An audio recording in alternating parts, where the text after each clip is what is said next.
Astro సిండికేట్లో మీ personal and business promotions కోసం కింది నెంబర్కు కాంటాక్ట్ చేయండి.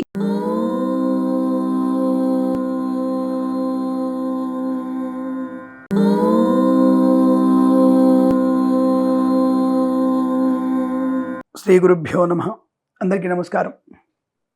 జ్యేష్ఠ మాసం యొక్క ప్రత్యేకత అంటే అధిక మాసం వచ్చింది అనే విషయాన్ని చూసుకుంటే మనకి 17 మే 2026 నుంచి అంటే ఆదివారం నుంచి 2026 జూన్ 15వ తేదీ సోమవారం వరకు మనకి అధిక జ్యేష్ఠ మాసం. ఆ తర్వాత మనకి నిజ జ్యేష్ఠ మాసం. దాదాపుగా ఈ సమయంలో అంటే 17th మే నుంచి 15th జూన్ వరకు ముహూర్తాలు ఉండవు. అందరికీ ఒక అనుమానం, ఏమిటి ఏం ముహూర్తాలు ఉండవు అని అడిగితే, అంటే ఒక రకంగా మనకి కత్తెర వస్తోంది, కత్తెర ప్రభావం ఒకటి ఉంది, తర్వాత మనకి రోహిణి కార్తె ఎండలు కూడా ఉన్నాయి. అలాగే ఈ సమయంలో మనము దుక్కి దున్నినా నాట్లు పెట్టినా దాని ఉన్నటువంటి కొన్ని జీవజాతులు నశించిపోతాయి. అంటే పంటకు కావాల్సిన జీవజాతులు నశించిపోతాయి కాబట్టి దుక్కి దున్నొద్దు, నారు పోయొద్దు, నీరు పెట్టొద్దు. ఆ విషయాన్ని గమనించుకోండి. అంటే రైతులకు కూడా మంచి సమయం కాదు. అధిక జ్యేష్ఠ మాసం వచ్చింది. గృహప్రవేశం, పెళ్ళిళ్ళు, పేరంటాళ్ళు అలాంటివి మాత్రం, శంకుస్థాపనలు అలాంటివి ఏవి పనికిరావు. మరి ఏం పనికి వస్తాయి?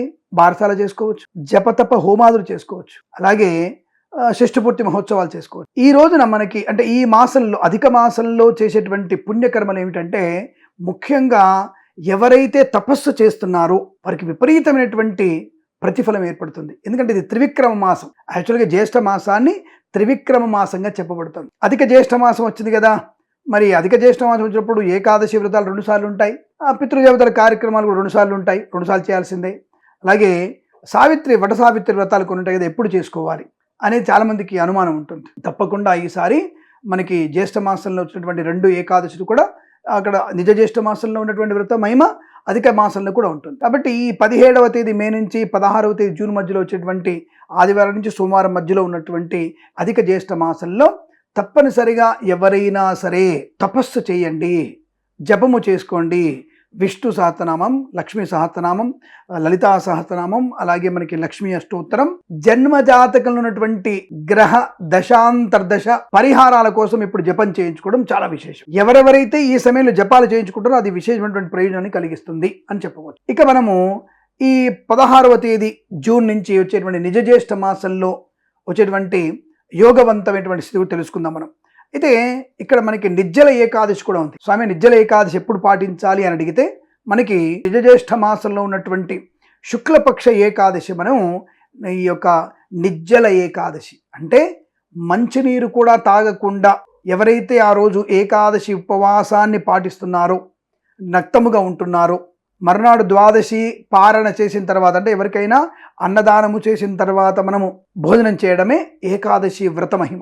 దాని పేరు నిర్జల ఏకాదశి. ఈ సంవత్సరం మొత్తం కూడా అంటే దాదాపుగా మనం 24 ఏకాదశులు, ఈ సంవత్సరంలో 26 ఏకాదశులు చేసినటువంటి పుణ్య ఫలితాన్ని నిర్జల ఏకాదశి ఉపవాసం చేస్తే మనకి లాభం ఉంటుంది. అదే మనకు చెప్పబడింది. అందుకనే జ్యేష్ఠ మాసానికి ఒక శ్లోకం ఉంది, ఆ శ్లోకం చెప్తాను, మీరు వినండి. అలాగే మనకి ఈ పౌర్ణమి రోజున కూడా కొంతమంది ఆడవాళ్ళు కూడా ఒక చెట్టు ప్రదక్షిణ చేసుకోవాలి. ఆ చెట్టు ప్రదక్షిణ కూడా చెప్పుకునే శ్లోకం మీకు చెప్తాను, బాగా వినండి. ముందుగా మనం జ్యేష్ఠ మాస శ్లోకం ఏమిటి అసలంటే, జ్యేష్ఠేతు పూజయే దేవం త్రివిక్రమ మనామయం సర్వపాప వినిర్ముక్తో విష్ణులోకం సగచ్చతి.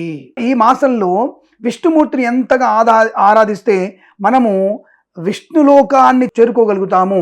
సగచ్చతి, తప్పక వెళ్ళగలము. అందుకనే వామనుణ్ణి, నారాయణుణ్ణి, అలాగే తప్పనిసరిగా త్రివిక్రముణ్ణి మనం పూజించాలి. అందుకే జ్యేష్ఠేచు పూజయే దేవం త్రివిక్రమ మనామయం సర్వపాప విముక్తో విష్ణులోకం సగచ్చతి అని చెప్పబడింది. అలాగే ఈ యొక్క జ్యేష్ఠ పౌర్ణమి రోజున ఆడవాళ్ళు చదువుకున్న ఒక శ్లోకం ఉంది, అది చెప్తాను, స్పష్టంగా వినండి. ఎందుకంటే వటమూలే స్థితో బ్రహ్మ వటమధ్యేతు విష్ణుధృక్ వటాగ్రేతు శివోదేవ సావిత్రి వట సంస్థిత.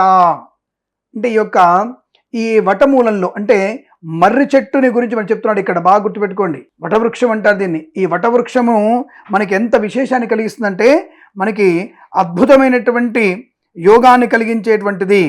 దేవతలచే పూజించబడేటువంటి గంగాదేవిని కూడా మనం ఈ మాసంలో ప్రసన్నం చేసుకోవచ్చని చెప్పబడుతోంది. అలాగే మనకి మర్రి చెట్టు మొదల్లో బ్రహ్మగారు ఉంటారు, మర్రి చెట్టు మొదల్లో బ్రహ్మగారు, మర్రి చెట్టు మధ్యలో విష్ణువు వారు ఉంటారు, ఆ మర్రి చెట్టు పైన శివుడు ఉంటాడు. కాబట్టి ఇక్కడ ఒక విశేషం మీకు ఈ సమయంలో మనకి ఎవరైనా తిరుపతికి దగ్గరగా ఉన్నటువంటి వాస్తవ్యులు ఎవరైనా తిరుపతికి వెళ్తున్న వారు అక్కడ మనకి తిరుపతి దగ్గరలో ఒక దేవాలయం ఉంది, పరశురామేశ్వర ఆలయం ఉంది. గుల్లమ్మడి అంటారు ఆ ఊరి పేరు. పరాశర మహర్షి యొక్క దేవాలయం ఒకటి ఉంది. పరాశర మహేశ్వరుడు అంటారు అక్కడ.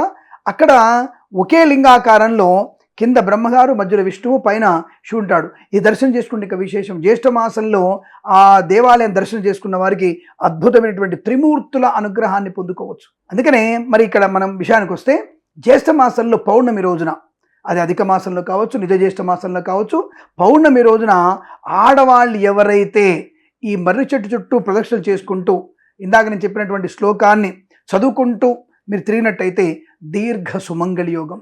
తప్పక మీరు సంతానం లేని వారికి ఖచ్చితంగా సంతాన ప్రాప్తి పొందుకుంటారు. ఇది విశిష్టమైనటువంటి రోజు. అలాగే అక్కడ ఉన్నటువంటి మర్రి పళ్ళని ఒక పండు ప్రసాదంగా తీసుకున్న మంచి ప్రయోజనవంతమైన పండంటి సంతాన ప్రాప్తి. వెటకారమైనటువంటి కామెంట్స్ చేయకండి. మరి మనకి పిల్లలు పుడితే ఇక మొగుడు ఎందుకు పెళ్ళాం ఎందుకు అనేటువంటి కామెంట్స్ పెట్టకండి. ఇది నేను చాలా టెంపర్మెంట్ ఎక్కువ. నాకు కూడా మీకంటే టెంపర్మెంట్, మీ కామెంట్స్ కంటే డిఫరెంట్ కామెంట్ నేను పెట్టగలుగుతాను. ఎందుకంటే మీ మెయిల్స్ అన్ని నా దగ్గర వచ్చేస్తాయి. మీ మెయిల్స్ అన్ని కూడా మీ యొక్క ఫోన్ నెంబర్తో సహా నాకు వచ్చేస్తాయి. కాబట్టి భగవంతుని విషయంలో, ఒక నమ్మకం విషయంలో, సనాతన ధర్మ విషయంలో తప్పుడు కామెంట్స్ పెట్టేటువంటి వ్యక్తుల్ని నేను సహించను. ఇలా భగవంతుని యొక్క అనుగ్రహాన్ని పొందుకోవడానికి. అందుకే చెప్పాను, మనకి వటమూలంలో బ్రహ్మగారు, వట మధ్యలో విష్ణువు గారు, వటాంత్యంలో మనకి శివుడు ఉంటాడని చెప్పింది. అందుకే చెప్పబడింది. అలా త్రిమూర్తి స్వరూపాన్ని మనం పూజిన వారికి, దత్తస్వరూపాన్ని పూజించిన వారికి తప్పకుండా దత్తాత్రేయుడు అనుగ్రహం చేత, ఆ సావిత్రి అమ్మవారి అనుగ్రహం వల్ల మనకి శుభ సంతాన ప్రాప్తి ఉంటుంది. భర్తకి దీర్ఘాయుష్ని కలిగించే అవకాశం ఉంటుంది. అందుకే మీకు దీర్ఘ సుమంగళి యోగం ఉంటుంది. కాబట్టి మీరందరూ కూడా ఈ జ్యేష్ఠ పౌర్ణమి రోజున తప్పనిసరిగా, అది నిజమాసంలో కానీ మనకి అధిక మాసంలో కానీ పౌర్ణమి రోజున చేసిన వారికి అనుకూలత ఉంటుంది. సంతాన ప్రాప్తి, సుమంగళి యోగం, ధన ప్రాప్తి, ఆరోగ్య లాభాన్ని పొందుకునే అవకాశం ఉంటుంది. సమస్తమైనటువంటి పాప ప్రశమనానికి గంగా స్నానం అంటే నదీ స్నానం, సముద్ర స్నానం కూడా జ్యేష్ఠ మాసంలో చెప్పబడింది.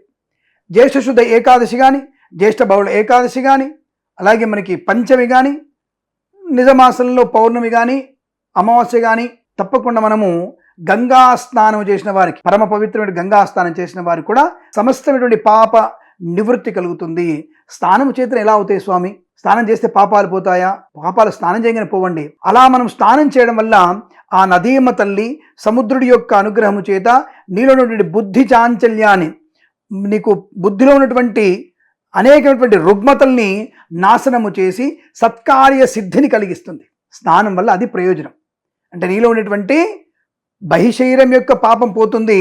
అంతర్గతంగా ఆ గంగామాత యొక్క అనుగ్రహం వల్ల నీ బుద్ధి విచక్షణ జ్ఞానం పెరుగుతుంది. ఎవరిని మనం పూజించాలి, ఎవరిని గౌరవించాలి, ఎవరితో ఎలా ఉండాలన్నటువంటి ఇంగిత జ్ఞానాన్ని కలిగిస్తుంది. అటువంటి ఇంగిత జ్ఞానం కలిగజేయడానికి ఆ గంగావతారణ అయినటువంటి ఆ గంగాదేవిని మనం పూజించి గంగలో మునిగినట్టయితే మనకి తప్పకుండా అనుకూలవంతమైన శుభయోగాలు కలుగుతాయి. కాబట్టి మనము చలివేంద్రాలు ఏర్పాటు చేయడం, గంగా స్నానాలు, సముద్ర స్నానాలు చేయడం, దాన ధర్మాదులు చేయడం, అలాగే అన్న సంతర్పణ చేయడం, మజ్జిగను దానంగా అంటే కానుకగా ఇవ్వడం, అంటే మజ్జిగను పంచాలందరికీ అలా ఇవ్వడం, పాదుకలు, విసనకర్ర, గొడుగు ఇవన్నీ కూడా మన దానంగా ఇచ్చిన వారికి, బ్రాహ్మణులకి అన్న సంతర్పణ చేసిన వారికి, వేద పండితుల ఆశీర్వచనం పొందుకున్న వారికి అధిక మాసమైనటువంటి జ్యేష్ఠ మాసంలో కానీ, నిజమాసమైనటువంటి జ్యేష్ఠ మాసంలో కానీ ఈ కార్యక్రమాలు చేస్తే అద్భుతం. కానీ అధిక మాసంలో జపము, తపము తప్పక చేసుకోవాలి. నది స్నానం చేసి జపం చేసుకోవాలి. బాగా బ్రాహ్మణ చేత జపం చేయించుకోండి. జన్మజాతకాన్ని చూయించుకొని జపం చేయించుకునే వారికి అధిక ఫలం, అంటే 4 5 ఫలితాన్ని పొందుకునే అవకాశం ఉంటుంది అన్న విషయాన్ని తెలియజేసుకుంటూ, సర్వేజన సుఖినో భవంతు. ప్రేమతో మీ కిరణ్ శర్మ.